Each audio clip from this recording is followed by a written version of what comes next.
नमस्कार मित्रों, बहुत बहुत स्वागत है आपका आपके अपने YouTube channel Adania education academy Asind पर। हम जो है कक्षा 12 का रसायन विज्ञान पढ़ रहे थे और लास्ट लेक्चर में हमने बात की थी आपके कीटोन और एल्डिहाइड के रासायनिक गुणों के बारे में। उनकी कौन कौन सी प्रमुख अभिक्रियाएं जो होती है, एल्डोल संघनन केनेजर अभिक्रिया जो कि बहुत ही महत्वपूर्ण अभिक्रिया है, क्लेमेंस अपचयन है। ये ऐसी रिएक्शन है जो पूछी जाती है बार बार, तो इनको लेकर हमने चर्चा की थी। आज हम बात करेंगे कार्बोक्सिलिक अम्ल के बारे में, यानी जिसके अंदर COOH समूह उपस्थित हो, उसको लेकर आज हम चर्चा करने वाले हैं। इस वीडियो में हम केवल कार्बोक्सिलिक अम्ल के परिचय, उसके नामकरण और उसको बनाने की विधियों के बारे में ही चर्चा करेंगे। उसके रासायनिक गुणों को लेकर हम अगले वीडियो में उसके बारे में चर्चा करेंगे। तो आइए आज की कक्षा हम प्रारंभ करते हैं। आज का जो अपना जो टॉपिक है वो है कार्बोक्सिलिक अम्ल। आज का जो अपना टॉपिक है वो है कार्बोक्सिलिक अम्ल। देखिएगा, बहुत ही इंपॉर्टेंट है ये भी, कार्बोक्सिलिक अम्ल, यानी शॉर्ट में अपन कह सकते हैं ये COOH। अगर इसको अपन खोल के लिखे तो ये कुछ इस प्रकार से होता है, COO और H। देखिए कार्बोक्सिलिक अम्ल क्या होता है, यानी ये जो समूह है ना COOH, इसको अपन बोलते हैं कार्बोक्सिल समूह बोलते हैं। क्या बोलते हैं? कार्बोक्सिल समूह, यानी वह हाइड्रोकार्बन जिसके अंदर कार्बोक्सिलिक समूह उपस्थित हो, उन्हें अपन क्या बोलते हैं? कार्बोक्सिलिक अम्ल कहते हैं। वह हाइड्रोकार्बन जिसमें कार्बोक्सिल समूह यानी COOH समूह हो, उसे अपन क्या बोलते हैं? कार्बोक्सिलिक अम्ल कहते हैं। COOH समूह जिससे जुड़ा हो। इसमें अपन बात करें, देखिएगा C डबल बॉन्ड O, इसको अपन जानते हैं कि पिछली क्लास में या इसी क्लास के अंदर, इसी चैप्टर के अंदर, माफ कीजिएगा, अपन पढ़ चुके हैं C डबल बॉन्ड O। जब ये चैप्टर मैंने शुरू किया था, मैंने आपको बताया था कि जो C डबल बॉन्ड O होता है, इसको हम बोलते हैं कार्बोनिल यौगिक बोलते हैं। क्या बोलते हैं? कार्बोनिल यौगिक। ठीक है। यदि मैंने बताया था कि इसमें जैसे मान लो यहां पर R है, यदि इधर क्या हो, H हो, तो ये क्या हो जाता है? एल्डिहाइड हो जाता है। क्या हो जाता है? एल्डिहाइड। यदि यहां इस H को हटाकर अगर मैं क्या लगा दूं? R लगा दूं। क्या लगा दूं? R, तो ये क्या हो जाएगा? कीटोन हो जाएगा। क्या हो जाएगा? कीटोन। और यदि इसकी जगह पे मैं R की जगह पे क्या लगा दूं? OH लगा दूं, तो ये क्या हो जाएगा मित्रों? ये हो जाएगा कार्बोक्सिलिक अम्ल हो जाएगा। क्या हो जाएगा? कार्बोक्सिलिक अम्ल। यानी अपन यूं कह सकते हैं कि जो कार्बोक्सिलिक अम्ल है, इसके अंदर ये जो कार्बोनिल समूह है, ये जो कार्बोनिल समूह है, ये कार्बोनिल समूह जो है ये हाइड्रोक्सिल समूह से जुड़ा होता है। ये जो समूह है ना, ये क्या कहलाता है? कार्बोनिल समूह। और ये क्या कहलाता है? हाइड्रोक्सिल समूह कहलाता है। क्या कहलाता है? हाइड्रोक्सिल समूह। ठीक है जी। तो यहां पे देख सकते हैं अपन कि ये कार्बोनिल समूह जो है ये हाइड्रोक्सिल समूह से जुड़ा हुआ होता है। किसमें? कार्बोक्सिलिक अम्ल में। ठीक है जी। अब हम बात करते हैं इस कार्बोक्सिलिक अम्ल के बारे में, इसके सामान्य सूत्र के बारे में हम चर्चा करते हैं, इसकी संरचना को लेकर भी हम चर्चा करते हैं। अगर मैं इसके सामान्य सूत्र की बात करूं तो इसका जो सामान्य सूत्र जो होता है वो होता है CnH2n+1 COOH। ये क्या होता है? कार्बोक्सिलिक अम्ल का सामान्य सूत्र होता है। अगर मैं बात करूं इसका जो कार्बन है, यानी इसकी संरचना की अगर अपन बात करें तो इसकी संरचना कुछ इस प्रकार से होती है। ये जो ऑक्सीजन है, यहां इस ऑक्सीजन के पास आप देख सकते हो इस प्रकार से ये दो लोन पेयर होते हैं, और ये जो ऑक्सीजन है यहां भी इस ऑक्सीजन के पास क्या होते हैं? दो लोन पेयर होते हैं। और यहां आप देख सकते हो कि यदि कार्बन एक पाई बंध से जुड़ा हो तो अपन जानते हैं उस कार्बन का जो संकरण है वो कौन सा होता है? sp2 होता है। यानी यहाँ का जो कार्बन जो है ये sp2 संकृत होता है। कैसा होता है? sp2 संकृत होता है। बात कर लेते हैं इसके अंदर अनुनाद के बारे में। अगर अपन इसके अनुनाद के बारे में बात करें तो कुछ इस प्रकार से अपन समझ सकते हैं कि ये इस तरह की एक अपने को संरचना मिलेगी। ये यहां पर आपको देख सकते हैं अब इस प्रकार से, ये ऑक्सीजन के पास क्या है? लोन पेयर है। ठीक है। यदि देखिएगा ये लोन पेयर अगर मान लो यहां आते हैं, ठीक है, तो ये इधर चला जाएगा, क्योंकि अपन जानते हैं कि एकांतर क्रम में लोन पेयर और अगर द्विबंध हो तो यहां पर क्या हो सकता है? अनुनाद हो सकता है। ठीक है। ये लोन पेयर एकल बंध द्विबंध, तो इसमें अनुनाद होगा इस प्रकार से। ठीक है। तो अगली जो संरचना अपने को मिलेगी, देखिएगा अनुनाद में अगर अपन देखें तो अगली जो अपने को संरचना मिलेगी वो क्या मिलेगी अपने को? ये कार्बन है और यहां पर क्या आ गया बताओ? ये द्विबंध आ गया। और ये क्या है? हाइड्रोजन, और यहां पर देखिएगा कि इस ऑक्सीजन पर क्या आ जाएगा, ऋणावेश आ जाएगा। क्या आ जाएगा, ऋणावेश आ जाएगा इस प्रकार से। ठीक है जी। फिर से अगर मान लो कि ये अपना इलेक्ट्रॉन इधर देगा तो ये कहां आ जाएगा, इसके ऊपर आ जाएगा, यानी इस पर के पहले क्या था, प्लस था क्योंकि इसने इलेक्ट्रॉन दिए थे। ठीक है, तो ये क्या हो गया, कार्बोक्सिलिक अम्ल के अंदर क्या हो गया, अनुनाद हो गया। क्या हो गया, अनुनाद। अगर आप लेना चाहो तो इसका स्क्रीनशॉट ले लो, फिर अपन आगे बढ़ते हैं। इसकी नामकरण की वीडियो को लेकर भी बात करेंगे अपन। ठीक है जी, चलो इसको थोड़ा मैं एक एडजस्ट कर लेता हूं।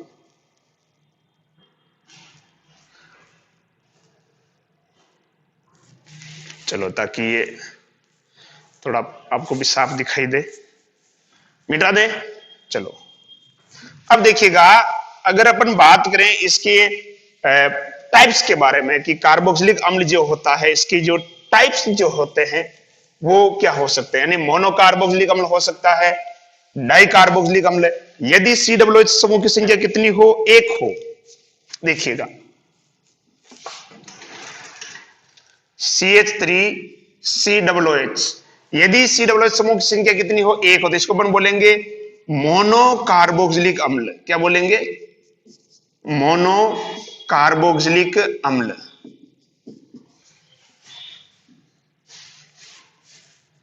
यदि COOH समूह की संख्या कितनी हो, एक हो। इसके अंदर देखो COOH कितना है, एक है, तो इसे हम बोलेंगे मोनोकार्बोक्सिलिक अम्ल।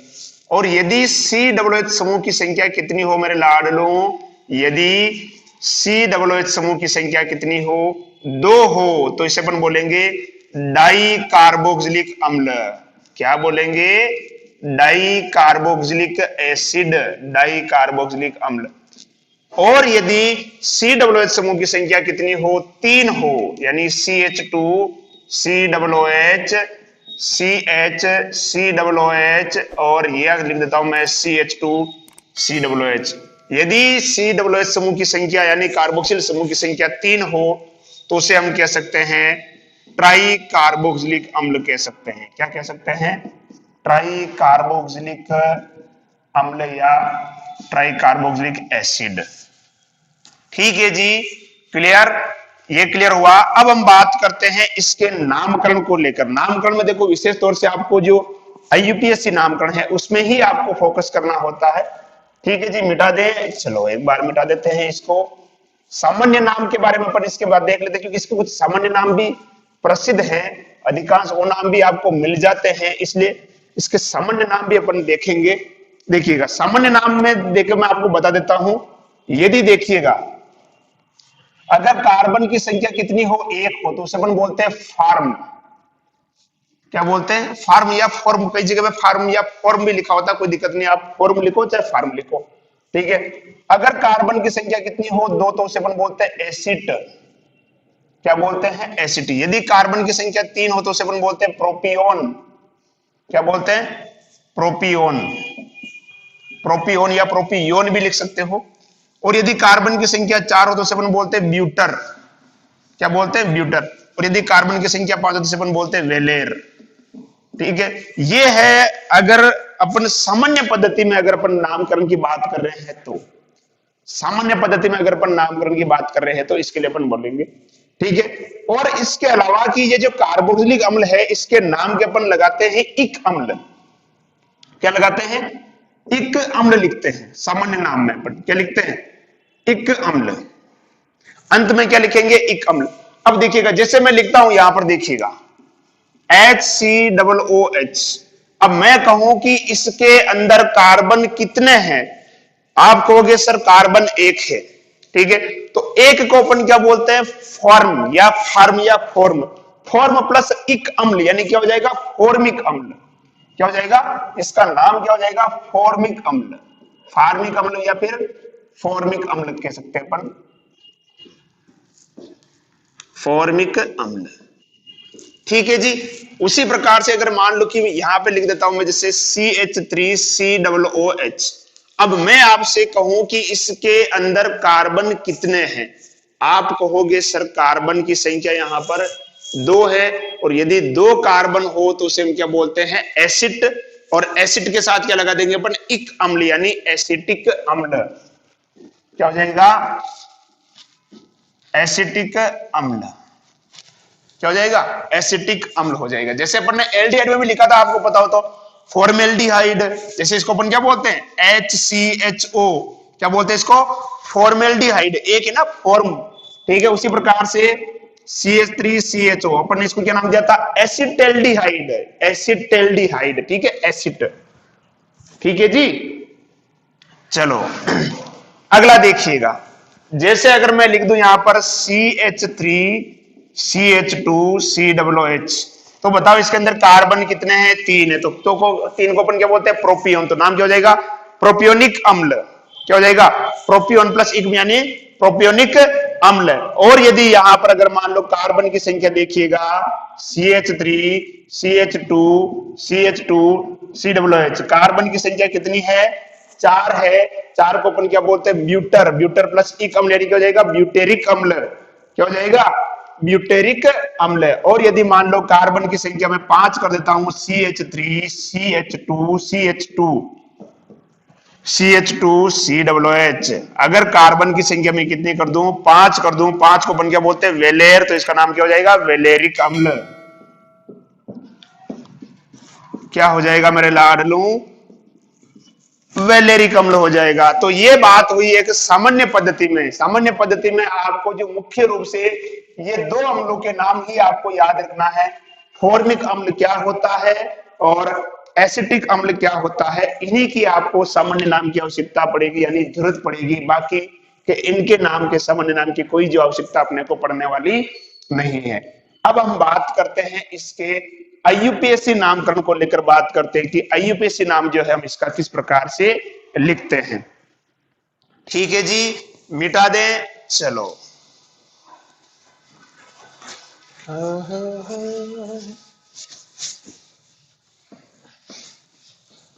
स्कूलें खुलने के हाल फिलहाल कोई आसार नजर नहीं आ रहे हैं, और जिस प्रकार के हालात राजस्थान में देखने को मिल रहे हैं, और उस हिसाब से कहा जा सकता है कि स्कूलें खुलने की अभी कोई संभावनाएं नहीं है। अतः मेरा आपसे यही निवेदन है कि या निवेदन समझो, चाहे सलाह समझो, चाहे आग्रह समझो, चाहे रिक्वेस्ट समझो, जो भी आप समझो, आप कहीं से भी जहां भी आपको मैटर मिल रहा है, आप पढ़ाई करते रहें। परीक्षाएं होगी, जरूर होगी, सिलेबस कम नहीं होगा, क्योंकि बार बार इतना सिलेबस भी मतलब बार बार कट करना भी पॉसिबल नहीं है, लेकिन परीक्षाएं जरूर होगी। इसलिए जहां, क्योंकि सरकार ने आपको पता है कि एक कार्यक्रम शुरू किया है, आओ घर से सीखें। सरकार ने एक कार्यक्रम शुरू किया है, आओ घर से सीखें, यानी सरकार का कहने का सीधा सा मतलब यही है कि अब आपको घर पे ही बैठ के, घर पे ही रह के आपको पढ़ाई करनी है, चाहे आप टीवी के माध्यम से, क्योंकि सरकार ने जो राजस्थान का जो दूरदर्शन चैनल है उस पर भी सरकार ने क्लासेस लगाना शुरू किया है, अगर आप वहां से भी देख सकते हो, या यूट्यूब पे देखो, बहुत सारे वीडियो पड़े हैं यार, कई टीचर्स पढ़ा रहे हैं, बहुत वीडियो पड़े हैं। आपका जिसको समझ में आया, आपका मतलब जिससे आपको समझ में आ रहा है, जिससे आपको समझ में आ रहा है, आप उससे पढ़ो, मेरे से पढ़ो या कहीं और से भी पढ़ो, किसी से भी पढ़ो, लेकिन पढ़ो, पढ़ाई को डिस्टर्ब मत करो। पढ़ाई डिस्टर्ब नहीं होनी चाहिए, अपना मूल उद्देश्य ये होना चाहिए, पढ़ाई किसी भी स्थिति में अपनी डिस्टर्ब नहीं होनी चाहिए। बात करते हैं, देखो अपन IUPAC नामकरण बारे, यानी IUPAC की बात करते हैं अपन, कार्बोक्सिलिक अम्ल के IUPAC नामकरण की अपन बात करते हैं। IUPAC नामकरण देखिएगा, IUPAC नामकरण में अगर अपन बात करें कि जो कार्बोक्सिलिक अम्ल का जो COOH है, ठीक है, इसका अपन क्या लिखते हैं, ओइक अम्ल लिखते हैं। क्या लिखते हैं, ओइक अम्ल। COOH का अपन क्या लगाते हैं, ओइक अम्ल लगाते हैं। अगर COOH को लास्ट में लगाते हैं अपन, यानी इसका अनुलग्न कह सकते हैं अपन, सरफिक्स, ठीक है। कार्बन है इसके अंदर, और आपको पता है, आप कक्षा 11 में IUPAC नामकरण के नियम को आप डिटेल में पढ़ चुके हो कि यदि किसी क्रियात्मक समूह में कार्बन है तो उसको श्रृंखला का भाग माना जाता है और उसको कम से कम अंक दिया जाता है, और यदि क्रियात्मक समूह में कार्बन नहीं है तो उस कार्बन को कम से कम अंक दिया जाता है, जिसमें क्या होता है, या जिससे क्रियात्मक समूह जुड़ा होता है। तो यहां हम बात कर रहे हैं कार्बोक्सिलिक अम्ल के बारे में, तो यहां देखो इसमें कार्बन है, देखिएगा एक एक अपन देखते हैं। सबसे पहले लिखता हूं मैं HCOOH।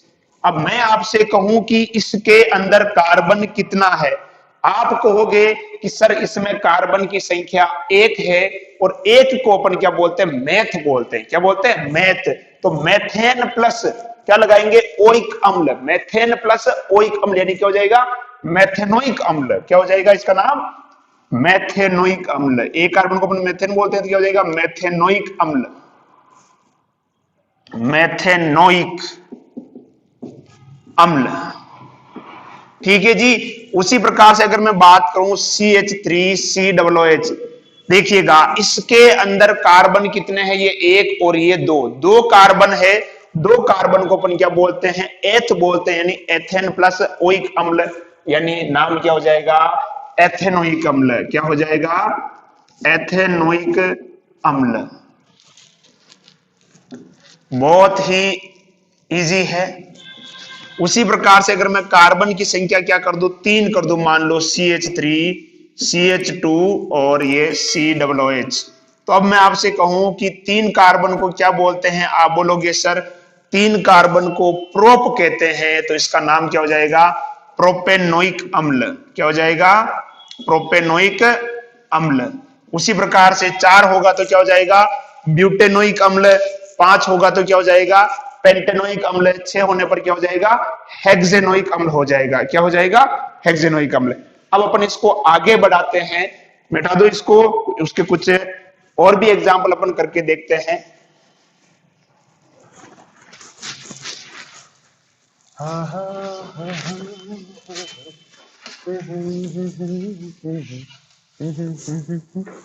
देखिए इधर जैसे लिख रहा हूं मैं CH3, यहां जोड़ देता हूं मैं CH3 CH2 COOH। ठीक है, अगर अपने को इसका नामकरण करना है तो सबसे पहला नियम क्या है, लंबी श्रृंखला लेनी है, और ये लंबी श्रृंखला हो गई आपकी।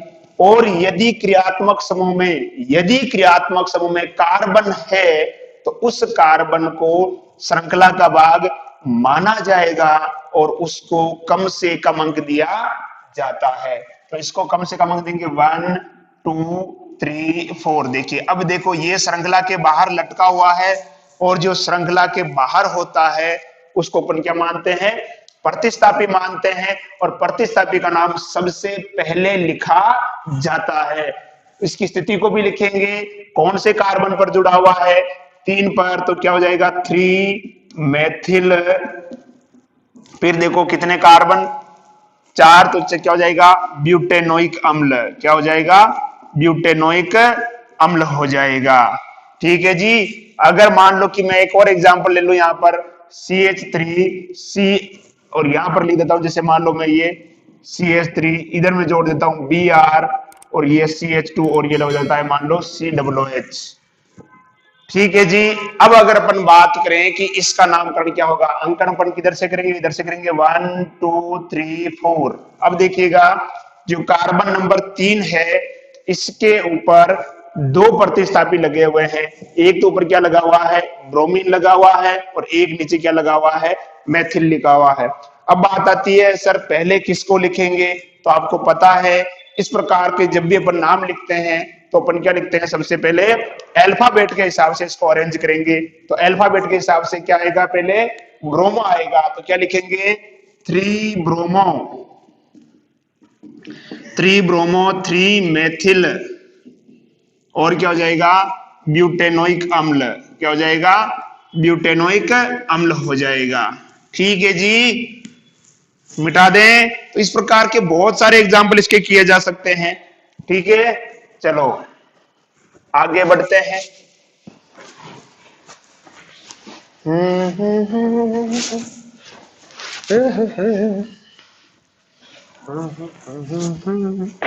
देखो इधर मैं लिख रहा हूं, देखिएगा HOOC CH2 COOH। अब देखिएगा यहां पर COOH समूह कितने आ गए, 2 आ गए। ठीक है, तो अपन अंकन इधर से करो चाहे इधर से करो, यहां से करता हूं, देखो 1 2 3 4, 4 कार्बन है, तो 4 को अपन क्या बोलेंगे, ब्यूट। और ओइक अम्ल कितने हो गए, 2 हो गए। एक तो कौन से पर है, नंबर 1 पर, एक कहां पर है, नंबर 4 पर। तो आप इसको ऐसे भी लिख सकते हो, देखो 4 कार्बन को पहले क्या लिखेंगे अपन, ब्यूट, फिर क्या लिख सकते हैं 1,4 डाइओइक अम्ल, डाइओइक अम्ल, ऐसे भी आप लिख सकते हो 1,4 डाइओइक अम्ल, या फिर आप क्या लिख सकते हो 1,4 डाई ब्यूटेनोइक अम्ल, क्या लिख सकते हो 1,4 डाई ब्यूटेनोइक अम्ल, ऐसे भी आप इसको लिख सकते हो ब्यूटेनोइक अम्ल। ठीक है जी। और एग्जांपल लेते हैं अपन इसी प्रकार का, देखिएगा HOOC और यहां जोड़ देता हूं, मान लो मैं C2H5, क्या जोड़ देता हूं C2H5 और ये CH2 COOH। ठीक है जी।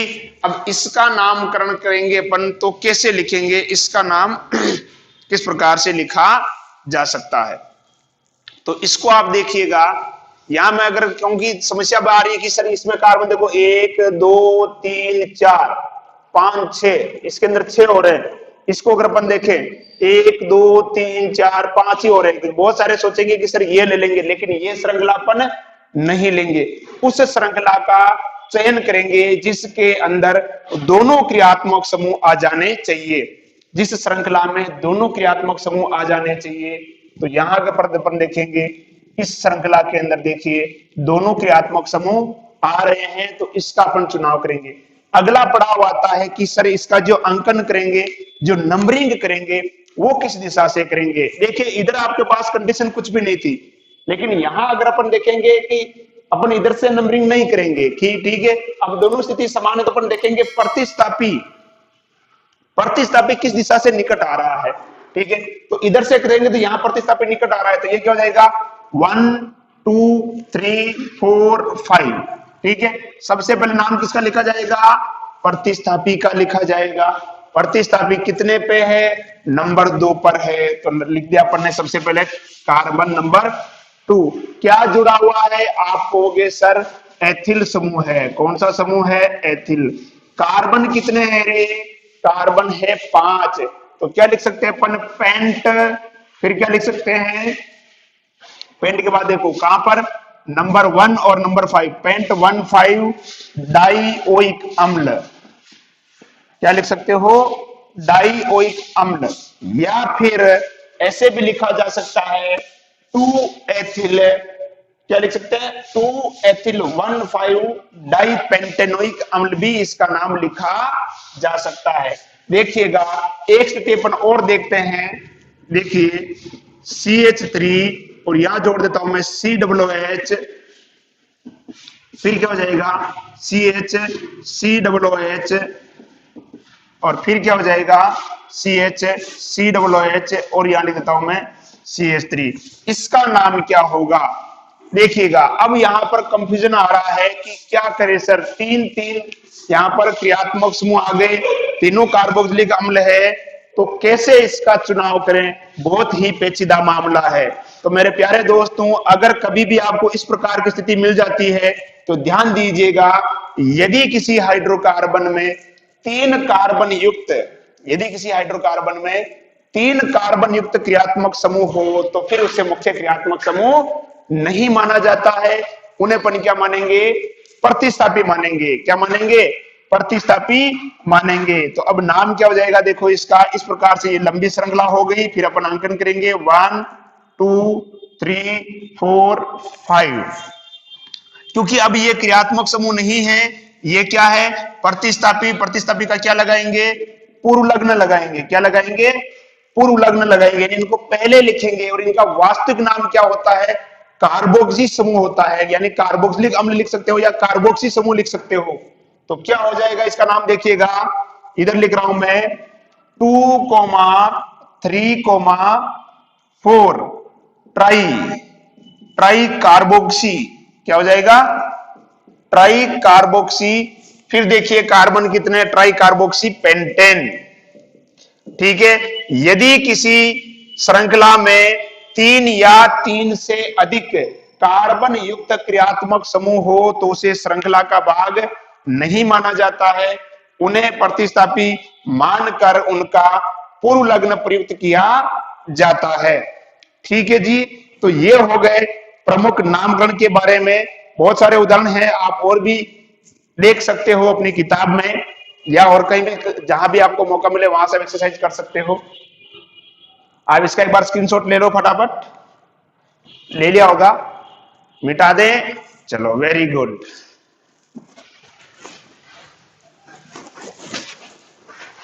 बहुत ही इजी है कार्बोक्सिलिक अम्ल और बहुत ही महत्वपूर्ण भी है। कई बार यहां से प्रश्न फंसता है, बहुत अच्छे अच्छे प्रश्न यहां से बनते हैं। देखिए, अब हम बात करेंगे इसके निर्माण की विधि के बारे में। तो कार्बोक्सिलिक अम्ल है, इसकी जो निर्माण की जो विधियां हैं उसको लेकर हम बात करेंगे। निर्माण की विधियों को लेकर सबसे पहले अपन बात करते हैं निर्माण की विधि में एल्किल नाइट्राइल के जल अपघटन से। किससे? एल्केन नाइट्राइल के जल अपघटन से। जल अपघटन से एल्किल नाइट्राइल, या फिर इसको अपन बोलते हैं एल्किल साइनाइड भी कह सकते हो आप। एल्किल साइनाइड के जल अपघटन से। देखिए, एल्किल साइनाइड क्या होता है, यानी RCN। इस RCN के जल अपघटन से अपने को क्या बनाना है? कार्बोक्सिलिक अम्ल बनाना है। क्या बनाना है? कार्बोक्सिलिक अम्ल। देखिएगा, इसको मैं खोल के लिख रहा हूं। इसके जल अपघटन से कार्बोक्सिलिक अम्ल कैसे बनाएंगे? देखिएगा, R C triple bond N, ये होता है कार्बोक्सिलिक एल्किल साइनाइड, या जिसे अपन एल्केन नाइट्राइल भी कहते हैं। इसका अपन क्या करेंगे? अम्ल या क्षार की उपस्थिति में क्या कराएंगे? जल अपघटन कराएंगे। किसकी उपस्थिति में? या तो क्या होगा, अम्ल या फिर क्षार की उपस्थिति में क्या करवाते हैं? जल अपघटन करवाते हैं। तो अपने को क्या मिलता है? RCOOH, और बाहर निकल जाता है NH3। क्या निकल जाता है? NH3। यदि यहां पर मैं R की जगह पे क्या लिख दूं? CH3 लिख दूं, तो क्या हो जाएगा? C triple bond N plus 2H2O। तो आगे मेरे पास क्या बन जाएगा? CH3 COOH, और बाहर क्या निकल जाएगा? NH3 जो है यहां से बाहर निकल जाएगा। अब देखिएगा, कभी कभी क्वेश्चन आ जाता है कि एल्केन से कार्बोक्सिलिक अम्ल, या ये यूं कह सकते हैं कि एल्किल हैलाइड से कार्बोक्सिलिक अम्ल कैसे बनाएंगे? ठीक है जी, मान लो आपको दे दिया जाए RCl, एल्किल क्लोराइड से कार्बोक्सिलिक अम्ल कैसे बनाएंगे? ठीक है, तो देखिएगा, अपने को पता है कि ये अपने को कैसे प्राप्त हो सकता है। तो अपन 10वें पार्ट के अंदर पढ़े थे पोटेशियम साइनाइड यानी KCl। पोटेशियम साइनाइड की क्रिया यदि अगर अपन एल्किल हैलाइड से करवाते हैं तो आपको क्या मिलेगा? RCN मिलता है, और बाहर क्या निकल जाता है? KCl। ठीक है, और ये RCN से कैसे होता है ये आप देख ही चुके हो। तो यहां से भी अगर आपसे पूछा जाए तो भी आप बना सकते हो सीधा सा। ठीक है जी, अब देखते हैं कि इसके अंदर ये कैसे टूट रहा है, इसको अपन समझते हैं ना एक बार। चलो मिटा दें। चलो, दो जल के अणु है आपके पास। ठीक है, एडजस्ट कर लेते हैं, अपने को इसको कैसे भी करके समझना है। देखिएगा, RC ट्रिपल बॉन्ड N। ठीक है, एडजस्ट करना सीखो आप। जल का अणु है अपने पास, देखो ये H2O हो गया और ये H2O हो गया। ठीक है, इसको इस तरह से तोड़ दो, टिक टिक टिक टिक टिक टिक टिक टिक टिक टिक, टूट गया। चलो, अब देखो क्या बना, ये RCOOH, COOH कार्बोक्सिलिक अणु बन गया ना, COOH, और ये क्या बन गया? NH3। क्या बन गया? NH3। ठीक है जी, तो ये हो गया एल्किल साइनाइड से, या जिसे अपन एल्किल नाइट्राइल भी कहते हैं, उसके जल अपघटन से। किसके? जल अपघटन से। मिटा दें। चलो, अगला आता है प्राथमिक एल्कोहल या एल्डिहाइड के ऑक्सीकरण से। अगली विधि आती है प्राथमिक एल्कोहल या एल्डिहाइड के ऑक्सीकरण से। देखिएगा, प्राथमिक एल्कोहल या एल्डिहाइड, एल्डिहाइड के ऑक्सीकरण से, ये अपन पढ़ चुके हैं रे मेरे लाला, पढ़ चुके हैं, ये पढ़ चुके हैं। फिर भी देखो इधर, देखिए प्राथमिक एल्कोहल यानी CH3CH2OH, ठीक है, जिस कार्बन से OH जुड़ा हुआ, वो कितने से जुड़ा हुआ, H से, प्राथमिक हो गया। इसका अपने को करवाना है ऑक्सीकरण। ऑक्सीकरण बोले तो हाइड्रोजन का निकलना, ऑक्सीजन का जुड़ना। ऑक्सीकरण का मतलब क्या होता है, हाइड्रोजन का निकलना, ऑक्सीजन का जुड़ना। यहां से क्या होगी, यहां से ये दोनों हाइड्रोजन बाहर निकल जाएगा, यानी -H2। तो क्या हो जाएगा, देखो CH3 ये निकल गए, तो क्या बचेगा, केवल CHO, ठीक है। ये बन गया एल्डिहाइड। क्या बन गया, एल्डिहाइड। इस एल्डिहाइड का क्या करवा दो, ऑक्सीकरण, यानी ऑक्सीकरण का मतलब हाइड्रोजन का निकलना, ऑक्सीजन का जुड़ना। हाइड्रोजन तो निकल गया, ऑक्सीजन जोड़ दो।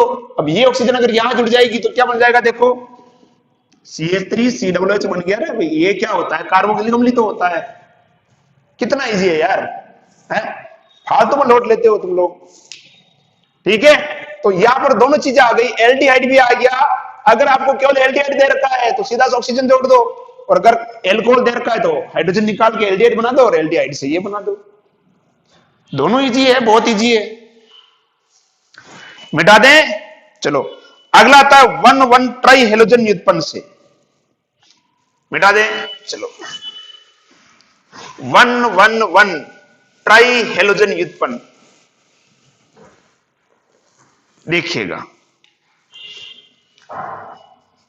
CH3 और ये CCl3, ठीक है, CH3CCl3। इसकी क्रिया अपन कराते हैं किसके साथ, 3KOH के साथ। किसके साथ करवाते हैं, 3KOH के साथ करवाते हैं। तो अपने को मिलता है CH3COOH plus 3KCl plus H2O। क्या बन गया, कार्बोक्सिलिक अम्ल। क्या बन गया, कार्बोक्सिलिक अम्ल, ठीक है। अब बहुत सारे सोच रहे होंगे कि सर ये कैसे हुआ, तो समझो इसको, समझो इसको, देखो CH3 ये क्या है, 3 क्लोरीन जोड़ दो, Cl Cl Cl, क्या है 3KOH, तो यहां पर लिख दो K, और ये OH, K OH K OH, यहां से निकल जाएगा टिक टिक टिक टिक टिक टिक, ये निकल जाएगा 3KCl। क्या निकल जाएगा, 3KCl। तो यहां लिख देता हूं मैं -3KCl, यहां से क्या हो गया, बाहर निकल गया। अगला देखो, अब इसमें देखो क्या होगा, CH3, ये CH3 कार्बन, ये कार्बन। अब बताओ कार्बन के साथ कौन जुड़ेगा, Cl तो निकल गया, कौन जुड़ेगा, OH, ये जोड़ दो OH, ठीक है। फिर इसके साथ कौन जुड़ेगा, ये OH, फिर देखो कौन जुड़ेगा, OH, ये OH, ठीक है। अब देखो क्या होगा, यहां पर ये क्या होता है, अस्थायी। तो यहां से क्या होता है, देखो एक जलकाणु यहां से क्या हो जाता है, बाहर निकल जाता है। जलकाणु यहां से क्या हो जाएगा, बाहर निकल जाएगा, H2O। तो अब क्या बचे, देखो CH3COOH, ये तो बचेगा ना। तो CH3COOH, ये COOH, और बाहर क्या निकला आपका, H2O, तो ये H2O। तो ये कुछ इस प्रकार से बन जाएगा आपके 1,1,1, 3 बार, 3 है ना, देखो 1,1,1, यहां से इसको ऐसे कर देते अपन, 1 2 1,1,1, इसका नाम क्या लिख सकते हैं अपन, 1,1,1। 3 है तो क्या लिख देंगे, ट्राई, फिर क्लोरीन है तो ट्राई क्लोरो, फिर 2 कार्बन यानी एथेन, ये इसका नाम हो जाएगा 1,1,1 ट्राइक्लोरो एथेन, ठीक है जी। चलो इसका स्क्रीनशॉट ले लो फटाफट, फिर आगे बढ़ते हैं अपन। बहुत ही इजी है, बहुत ही सीधी सी विधियां हैं इसकी, तो क्लियर, मिटाए दें। चलो अगला आता है ग्रिग्नार अभिकर्मक द्वारा। किसके द्वारा, ग्रिग्नार अभिकर्मक द्वारा। देखो ग्रिग्नार अभिकर्मक में क्या होगा, अपन ग्रिग्नार अभिकर्मक की क्रिया किससे कराएंगे, CO2 से करवाएंगे। ग्रिग्नार अभिकर्मक की क्रिया जब CO2 से करवाई जाती है तो क्या बनता है, कार्बोक्सिलिक अम्ल बनता है। देखिए इधर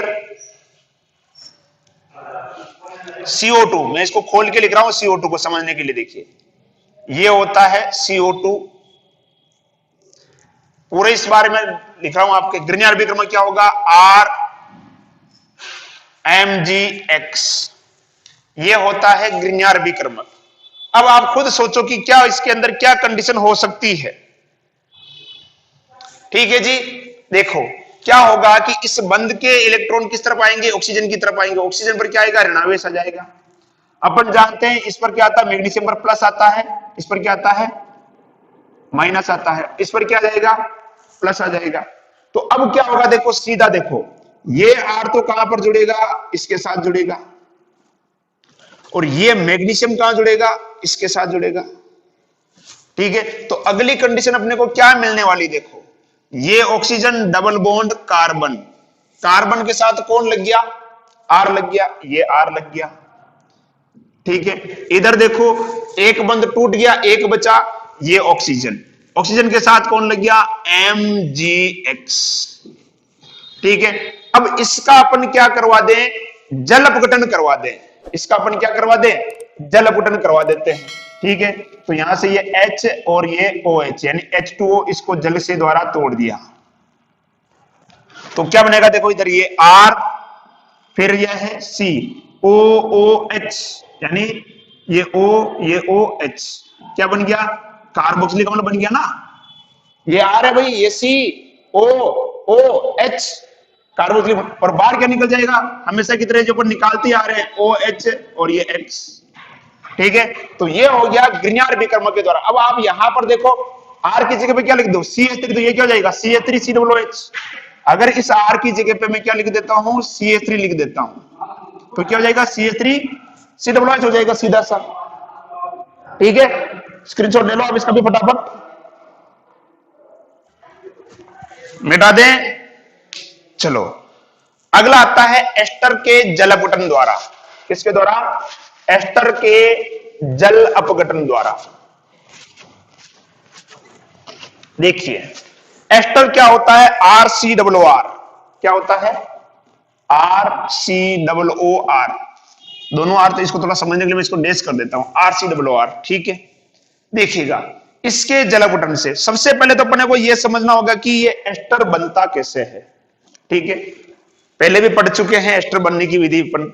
ठीक है, देखिए आपके पास क्या है? RC double bond OOH। मैं कहूं कि ये क्या है?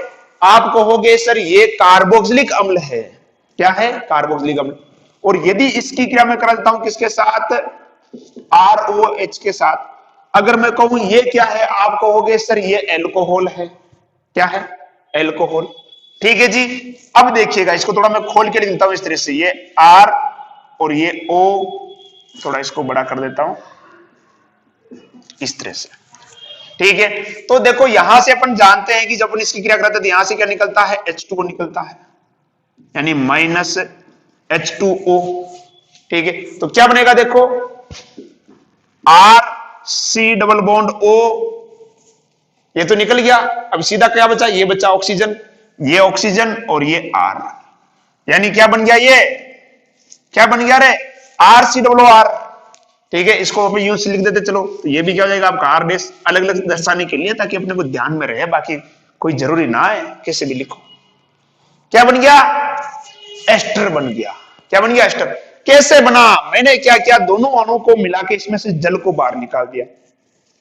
अब सोचो, अब यदि इस एस्टर में इस जल को अगर मैं वापस मिला दूं तो क्या मुझे ये दोनों चीजें प्राप्त हो जाएगी? नहीं हो जाएगी? भाई मैंने इन दोनों को मिलाकर इसमें से जल को बाहर निकाला तो मुझे मिला एस्टर। अब मैं इस एस्टर में वापस क्या मिला दूं? जल मिला दूं, तो क्या मुझे ये मिलेंगे? नहीं मिलेंगे? चलो ट्राई करते देखते हैं। ठीक है, ये है एस्टर, देखिएगा RC डबल बॉन्ड O और ये R डैश। एस्टर का जल अपघटन, विधि का नाम है एस्टर का जल अपघटन, जल के द्वारा तोड़ना। इसको तोड़ते हैं अपन किसके द्वारा? जल के द्वारा तोड़ते हैं, एस्टर का जल अपघटन। चलो तोड़ो इसको जल के द्वारा। देखो H और ये OH, तोड़ो इसको, बताओ क्या मिल रहा है? क्या मिल रहा है? देखो ये RC O O H plus R O H. ओहो वेरी गुड, मजा आ गया ये तो। क्या बन गया? कार्बोक्सिलिक अम्ल। कितना इजी है यार, कितना इजी है। ठीक है, तो ये हो गया एस्टर के जल अपघटन द्वारा। फटाफट इसका स्क्रीनशॉट ले लो। बाकी आप देखो CH3, यहां आर की जगह पर आप CH3 C2H5 जो भी लिखो, आपकी मर्जी है, जो लिख सकते हो आप। ले लिया। अगला अपन लेते हैं एल्केनोइल हैलाइड से, या जिसे अपन बोल सकते हैं एसिटिल क्लोराइड, एल्केनोइल हैलाइड।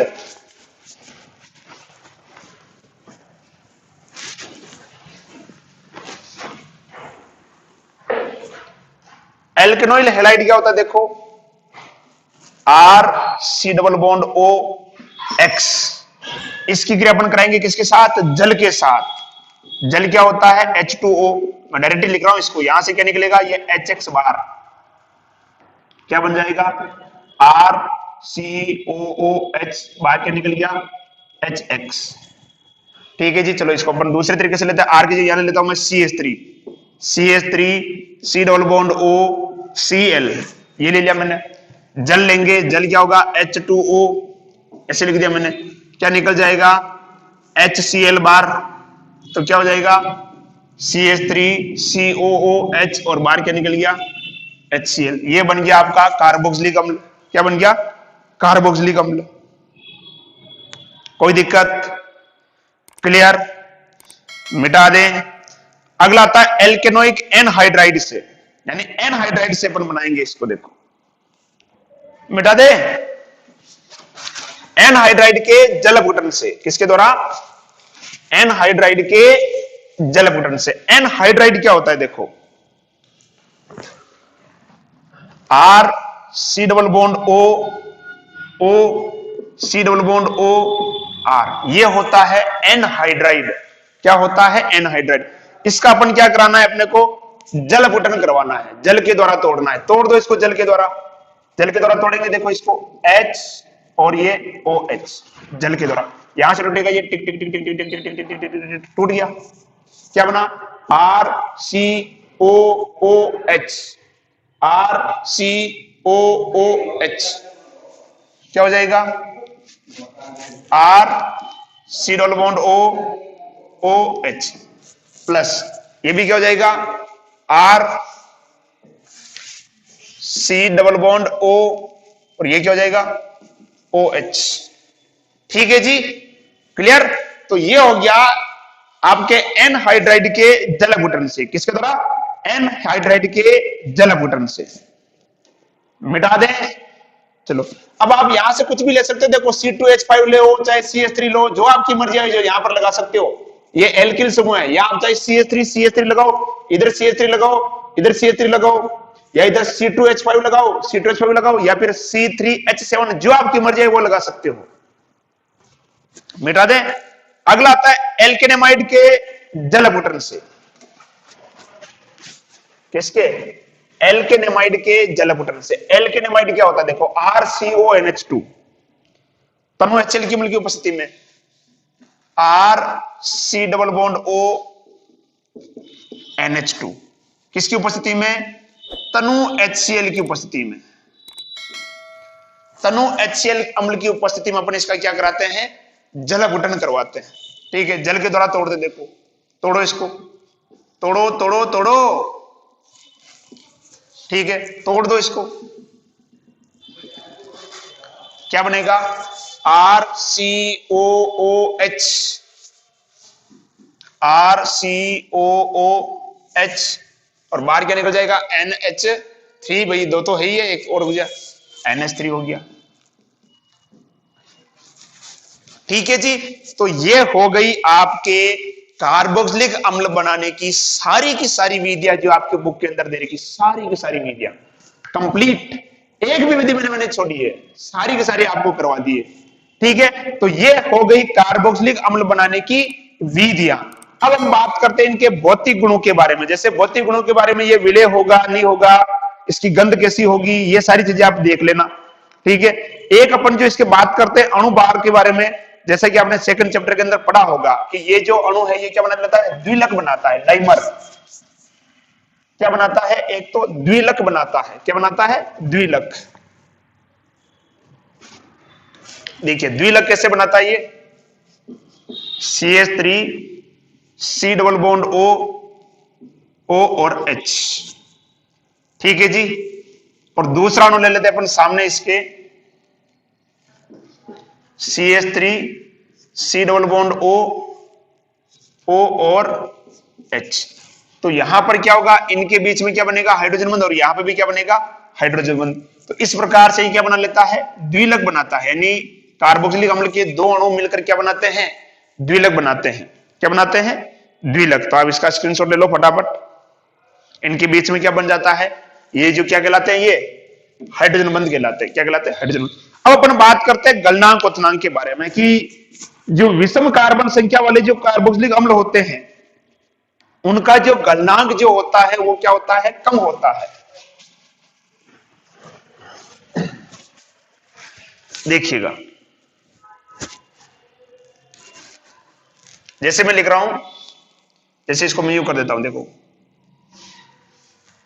अगर मैं इसमें कार्बन काउंट करूं, देखो इधर तो क्या होगा, देखो 1 2 3 4 5, 5 हो गए। यानी क्या हो गया, इसके अंदर विषम हो गया ना, ये एक तरह से क्या हो गया, विषम। ठीक है, आप चाहो तो इसको यूं लिख लो, भले ऐसे कर लो,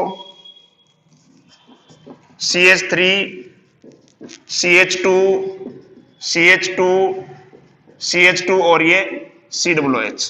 कार्बन कितने होंगे, देखो 1 2 3 4 5।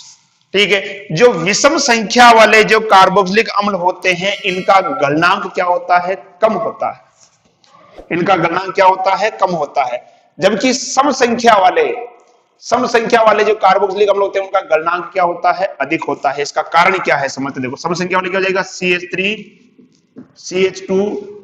CH2 और ये COOH। ठीक है, तो आप इसको यूं समझो, देखो इसको ऐसे समझते हैं अपन, 5 है ना, इसको मैं इधर बना रहा हूं, ज्यादा क्यों होगा, देखो ये हो गया, और ये कैसे होगा, देखो इधर चला, यूं चला और यूं, केवल यही है ना। अब देखो इनको अपन फिट करते, जैसे मान लो बहुत सारे अणु हैं, तो देखो इसको अगर अपन फिट करेंगे तो क्या ये इसके लिए एकदम इस तरह से ये होगा, क्या पूरी तरह से जाएगा अंदर, कभी नहीं जाएगा। ये इस तरह से बनना है, दूर दूर रहेंगे ये, यानी ये अच्छे से क्या होंगे, समाहित नहीं हो पाएंगे इसके अणु। ठीक है, आप भले तार को लेना घर पे इस तरह के प्रयोग करने के लिए, कि तार को लेना इस प्रकार के फोल्ड में करना, इस प्रकार के, फिर इनको जमाना, ये आसानी से जमेंगे नहीं। जब नहीं जमेंगे तो इनके बीच में जो वांडरवाल फोर्स जो होगी वो भी क्या होगी, दुर्बल हो जाएगी। जबकि अगर इस प्रकार के आप तार लेके देख लेना भले घर पे, ये बिल्कुल आराम से इसको आप बहुत सारे तार जमा सकते हो इस प्रकार से। तो इसमें अणु क्या रहेंगे, आराम से पास पास में आ सकते हैं, जिसके कारण इसमें क्या होगा, वांडरवाल फोर्स क्या होगी, अधिक होगी। और अपन जानते हैं जब वांडरवाल गुण बढ़ेगा तो गलनांक क्वथनांक भी क्या होगा, बढ़ेगा। ठीक है, तो ये क्या होते हैं, ये आसानी से समाहित हो सकते हैं। ठीक है, पास पास में आ सकते हैं, जिसके कारण क्या होता है कि इनका जो वांडरवाल गुण होता है वो क्या होता है, बढ़ जाता है। ठीक है, तो सम कार्बन वाले, यानी जिसमें कार्बन की संख्या क्या हो, सम हो, जैसे इसके अंदर सम है, तो सम कार्बन वाले जो कार्बोक्सिलिक अम्ल होते हैं, ठीक है, उनके गलनांक क्वथनांक क्या होते हैं, उच्च होते हैं, क्योंकि वो आसानी से समाहित हो सकते हैं। आसानी से समाहित होने के कारण क्या होता है कि इनमें वांडरवाल फोर्स जो है वो क्या हो जाता है, बढ़ जाता है, क्योंकि अणु पास पास में आ जाते हैं, जिससे इनका गलनांक क्वथनांक क्या हो जाता है, बढ़ जाता है। जबकि जो विषम कार्बन संख्या वाले जो कार्बोक्सिलिक अम्ल है, ये देखो आसानी से समाहित नहीं हो पाते, या यूं के अच्छी तरह से समाहित नहीं हो पाते हैं, जिसके कारण क्या होता है, अणु थोड़े दूर दूर रहते हैं और इनमें वांडरवाल फोर्स जो है वो क्या हो जाता है, दुर्बल हो जाता है, जिस कारण इसके गलनांक क्वथनांक क्या होते हैं, कम होते हैं। सीधी सी भाषा में हम यूं कह सकते हैं कि सम कार्बन संख्या वाले कार्बोक्सिलिक अम्ल के गलनांक क्वथनांक उच्च होंगे, जबकि विषम कार्बन संख्या वाले कार्बोक्सिलिक अम्ल के गलनांक क्वथनांक क्या होंगे, निम्न है। ठीक है, तो आज की ये क्लास है यहीं तक हम रखेंगे। नेक्स्ट क्लास में हम बात करेंगे कार्बोक्सिलिक अम्ल के बारे में, या इसके जो कार्बोक्सिलिक अम्ल के रासायनिक गुणों के बारे में, कि कौन कौन सी अभिक्रियाएं जो है ये दर्शाता है और किस टाइप के क्वेश्चन जो है अपने एग्जाम में इससे पूछे जा रहे हैं। ठीक है जी, बस आज तक यहीं तक विदा लेते हैं। अपना ध्यान रखिए, पढ़ाई करते रहिए। एक बार फिर कह रहा हूं, स्कूलें खुले या ना खुले, हाल फिलहाल मुझे कोई स्कूलें खुलने का कोई आसार नजर नहीं आ रहे हैं। आपके एग्जाम के फॉर्म भरे जा रहे हैं, इसका मतलब तो यही है कि सरकार एग्जाम लेगी। मैं पहले भी कह रहा हूं, और जब मैंने फर्स्ट में अगर आपको जानकारी हो, जो सिलेबस का जो वीडियो बनाया था, उस वीडियो में मैंने बताया था कि या तो अप्रैल एंड या मई फर्स्ट वीक में आपके एग्जाम प्रस्तावित हैं और वहां पर एग्जाम होने की प्रबल संभावनाएं हैं। ठीक है, सरकार ने कार्यक्रम चला रखा है, आओ घर से सीखे, यानी कोरोना का प्रभाव फिर से राजस्थान के अंदर बढ़ने लगा है और कुछ जिले तो ऐसे ही हैं जहां पर यह राजस्थान के अंदर, संपूर्ण राजस्थान के अंदर रात्रि लॉकडाउन तो हो ही गया है और भगवान की ऐसी स्थिति ना है, और जहां पर जब सरकार को दिन में लॉकडाउन करने को लिए सरकार को मजबूर होना पड़े, हम जब सुरक्षित रहेंगे, हम सावधानी बरतेंगे तो हम इसको इससे अच्छे से लड़ पाएंगे। ठीक है जी, तो पढ़ाई करते रहें, सुरक्षित रहें, धन्यवाद।